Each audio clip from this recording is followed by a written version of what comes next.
नमस्कार, मी रिद्धी म्हात्रे. बातमीपत्रामध्ये आपल्या सगळ्यांचं स्वागत. भाजपा मोर्चाचे आयोजक संतोष पांडे यांच्या विरोधात गुन्ह्याची नोंद झालेली आहे. नियमांचं उल्लंघन केल्या प्रकरणामध्ये मुंबई पोलिसांनी ही कारवाई केली. महिला आरक्षण विधेयक मुद्द्यावर भाजपनं मोर्चा काढला होता. परवानगी होती पण नियमांचं उल्लंघन झालं असं मत पोलिसांनी व्यक्त केलेलं आहे.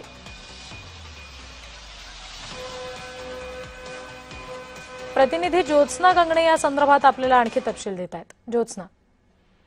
रिद्धी, अगदी बरोबर आहे. आपण बघितलं की कालच जो आहे तो भाजपचा महिला आरक्षण विधेयक या मुद्द्यावरती एक मोठा जनाक्रोश मोर्चा जो आहे तो वरळीतील जांभोरी मैदान या ठिकाणी झाला. मात्र हा मैदानात न होता मोर्चा जो आहे तो जांभोरी मैदानाच्या रस्त्यावरती जे आहे ते पायी निघाले. अनेक या मोर्चामध्ये सहभागी असलेले नेते, त्या मोर्चामध्ये सहभागी असलेले अनेक महिला ज्या आहेत त्या पायी जांभोरी मैदानाच्या समोरच्या असलेल्या रस्त्यापासून ते वरळी डोम पर्यंत चालत निघाले आणि यामुळे जे आहे ते तासनतास ट्रॅफिक जे आहे वरळीतील आणि ते पण पीक आवर्स मध्ये तासनतास ट्रॅफिक जे आहे ते ट्रॅफिक जाम झालं आणि अनेक लोकांना ताटकळत थांबावं लागलं.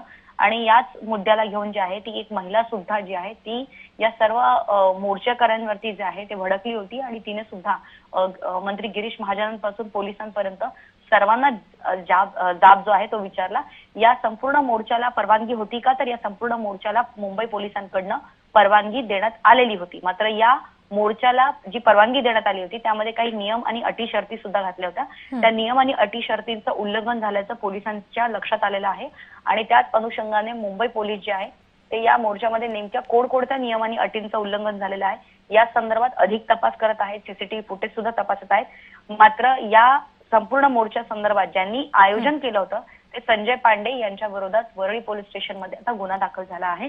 मुंबई पोलिसांकडनं या मोर्चाला परवानगी जरी असली तरी ज्या अटी शर्ती नियमांचं पालन व्हायला हवं होतं त्या नियमांचं पालन झालं नाही आणि त्याचमुळे हा गुन्हा जो आहे तो आयोजकांवरती दाखल करण्यात आलेला आहे.